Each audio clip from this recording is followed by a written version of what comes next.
جيراني الاعزاء، السلام عليكم ورحمه الله وبركاته. اهلا بحضراتكم، وحشتوني جدا جدا. كل سنه وحضراتكم طيبين، جمعه مباركه علينا جميعا يا رب العالمين. الفيديو ده عامله مخصوص عشان نوضح بعض الحقائق وتحديدا مشاكل انقطاع المياه. طبعا الفتره اللي فاتت انا كنت ملتزم الصمت، كنت بشتغل في صمت. ناس كتير يعني اتكلمت عملت، انا كنت بتجاهل اي صراحه منشور سلبي، وكنت بشتغل وبمضي في طريقي ومخلي ربنا سبحانه وتعالى وكيلي، والناس المحترمه الاصيله الجدعه هي الكفيله بالرد عن اي ادعاءات او اي من يعني الحاجات اللي مش لطيفه. طبعا مشاكل الميه او انقطاع الميه تحديدا بقالها فتره عندنا في الحدائق، والناس اللي ما شافتش لقائي مع معالي محافظ الجيزه اثناء زيارته تحديدا من شهر ونص هنا في الحدائق في شركه الميه، والجوله اللي خدها ايام ما كان معالي وزير البترول كمان بيفتح بنزينه وطنيه اللي هي قبل البوابه الاولى. الحقيقه انا حرصت ان انا اتواجد مع معالي محافظ الجيزه ساعتها، ورحت له شركه الميه واخدت معاه لقاء تلت ساعه، وكان معاه رئيس الجمعيه الاستاذ تامر الشحات، وعملت لقاء مع معالي المحافظ، وعملت لقاء مع الاستاذ تامر الشحات، وشيرته على اغلب الجروبات. في للاسف جروبات شالت اللقاء، وفي جروبات يعني احتفظت باللقاء عشان نوضح الحقائق. وساعتها من شهر ونص نقلت من ايام زياره المحافظ، نقلت مشاكل الميه للمحافظ بحضور رئيس شركه الميه، بحضور رئيس الحي، بحضور رئيس الجمعيه. وساعتها طلعت وقلت لايف ان شاء الله في انفراجه، وفعلا اتحلت مشكله الميه في عدد من المناطق، منها منطقه زين اللي انا ساكن فيها كانت بتعاني من انقطاع في الميه، ضعف الميه، ولكن زي ما قال المحافظ فتره بعد الجايه، بعد مشاكل الاحلال والتجديد، بعد مشاكل الاصلاح، بعد مشاكل التطوير، هتلاقي في تحسن ملحوظ في الميه الفتره اللي جايه. وده حصل الحقيقه، انا اقول كلمه حق، عندي في زين الميه اتظبطت شويه وفي بعض المناطق، ولكن برضو ما زال هناك بعض المناطق اللي بتعاني من انقطاع تام، وما زال هناك بعض المناطق عندها ضعف في مشكله الميه. ويمكن معالي محافظ الجيزه وقتها قال في اللقاء يا ريت يا جماعه الناس اللي عندها الميه ضعيفه وتحديدا في الادوار ما بعد الثالث والرابع والخامس نصحها بتركيب موتور. اما بخصوص الميه اللي منقطعه عند ناس تماما، اللي في الادوار الاولى والادوار الارض اللي منقطع عنها تماما، لسه والله وحياه ربنا متواصل حالا مع معالي محافظ الجيزه، اللي الراجل يعني ما فيش مره اتواصل معاه لم يخذلني اطلاقا، سواء بقرار او بالتواصل مع الجهات المعنيه. وبالمناسبه مشكله الميه دي مش مشكله المحافظه، هي مشكله الجمعيه اللي هي المسؤوله الاول والاخير عن الميه والصرف الصحي قبل ما يسلموها لشركه الميه، اللي هي المفروض الجمعيه مديونه لشركه الميه بمبالغ كبيره جدا عشان عمليه الاحلال والتجديد، ولكن بضغط من المحافظ كلف شركه الميه انها تدير هذا الامر.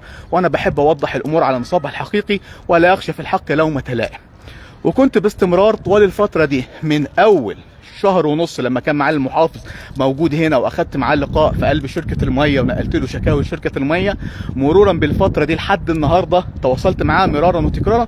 والنهارده قبل ما اطلع لحضراتكم اللايف حالا كان في تواصل مع معالي المحافظ وبلغته بمشاكل انقطاع الميه، وقال لي النهارده كمان بالليل هيبقى في انقطاع في اغلب المناطق في حدائق الاهرام للميه، عشان بيطوروا بعض الوحدات وعشان بيظبطوا مشكله الميه ويحلوها في بعض المناطق اللي بتعاني منها. قلت له يا فندم في مناطق الميه ضعيفه تماما فيها، والله وبالكلمه قال لي ابعت لي الاماكن اللي مقطوعه فيها الميه تماما، ان شاء الله حتى لو تبعتها لي عماره عماره. فانا بناشد حضراتكم يا ريت تبعتوا لي سواء على الخاص او على الصفحه دي المناطق اللي هي فيها الميه مقطوعه تماما، وتحديدا الادوار الاول او الثاني او الارضي. في مناطق ناس بعتتها لي بقى لها فتره وانا خدتها سكرين شوت وببعتها حالا لمعالي المحافظ، بس قلت اطلع لحضراتكم اللايف واطمنكم.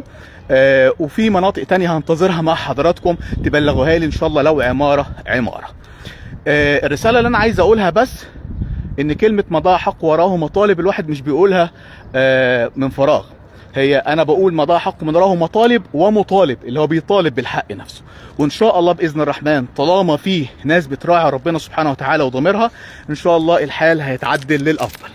معلش الفتره اللي فاتت كنت ملتزم الصمت لعده امور انا مش عايز اعلن عنها، ولكن انا زي ما قلت في اول لايف من اول ما بدانا العمل العام من 3 سنين مع حضراتكم، قلت صراحه مهما كانت التحديات قدامي اقسم بعزه جلاله لو هيكلفنا حياتي، لان انا عندي كلمتي، مش هتخلى تاني مش هتخلي عفوا اطلاقا عن مشاكل حدائق الاهرام، وان طالما ربنا سبحانه وتعالى جعلنا سبب في حل مشاكل كتير هنكمل المشوار. بشكر كل الناس اللي قالت لي ما تيأسش وسيبك من الهراءات وسيبك من الادعاءات وسيبك من الناس اللي هي عندها ضغائن والحاجات دي كلها. طبعا ده فوق راسي وفوق دماغي من فوق، لكن المزايده اكيد ربنا سبحانه وتعالى قبل ما نرد عليها بيسخر جنود من عنده يردوا عليها. ان شاء الله القادم افضل. هنتظر من حضراتكم تحديدا سواء على اللايف ده او على الخاص المناطق اللي فيها مشاكل انقطاع الميه تماما، يعني الميه اللي ما عندهاش تماما ميه، المناطق عفوا اللي ما عندهاش تماما ميه، اللي ساكن مثلا في الدور الارضي او في الدور الاول وما عندهوش ميه خالص يبعت لي. ويا ريت حضراتكم ترجعوا للقاء المحافظ اللي كان بالشهر لما اتكلمنا عن مشاكل الميه، لان موضح فيه يعني مجموعه من الامور هتساعد حضراتكم في فهم مشاكل الميه برمتها. اللقاء موجود عندي على الصفحه، ممكن تكتب كده عاصم الشندويلي لقاء محافظ الجيزه على الفيسبوك، هيجي لحضرتك لقاء معالي المحافظ ورئيس جمعيه حدائق الاهرام، وانا ببلغهم من شهر ونص اثناء زياره معالي المحافظ هنا لشركه الميه عشان خاطر ابلغه بكل حاجه على ارض الواقع ومشاكل الميه، وللحقيقه زي ما قلت من شويه ساعدني وحل اغلبها في عدد من الاحرف، ومنها منطقه زين اللي انا قاعد فيها الحمد لله رب العالمين. المنطقه اتحلت منها وفي مشاكل كتير عشان برضو الناس ما تزيدش، مش عشان خاطر انا قاعد فيها قسما بالله ما حصل.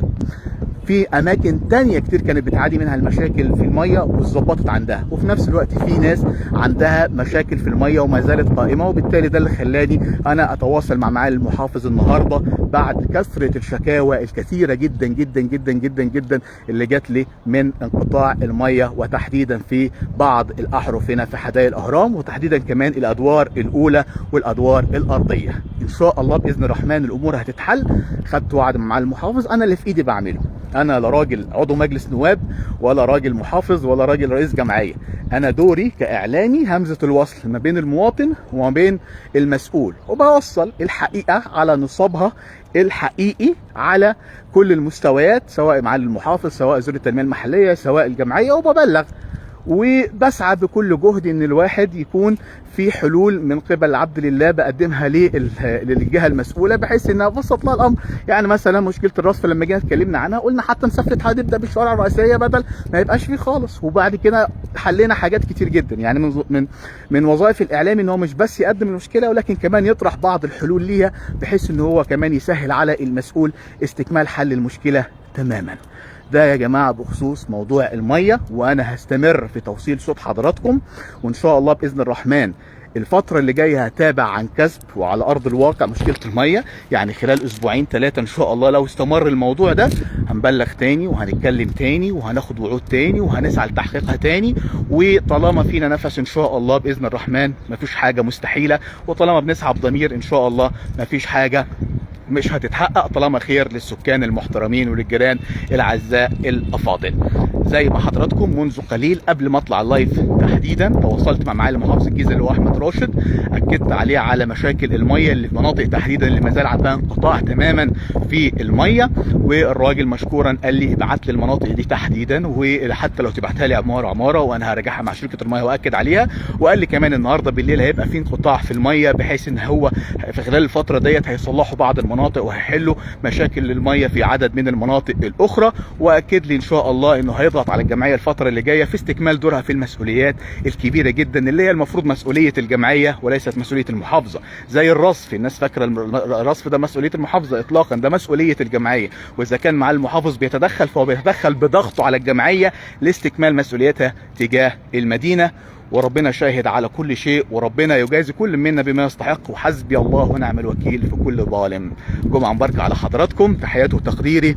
بعتذر عن الغيبة الطويلة ولكن كان لازم اطلع واوضح الامور، واثق ان ربنا سبحانه وتعالى بيسخر جنود من عنده للرد على بعض الاقاويل او الادعاءات الباطلة اللي بتنتاب ناس محترمة بتسعى لوجه المولى عز وجل لخدمة الغير وليس المآرب اخرى. جمعة مباركة، كل سنة وحضراتكم طيبين. بنصحكم راجعوا لقاء معالي محافظ الجيزة ولقاء رئيس الجمعية اللي كان من شهر ونص، في تفاصيل برضو مهمة جدا عن المية وعن مشاكلها وعن بعض الأمور الخاصة في حدائق الأهرام. يلا سلام عليكم.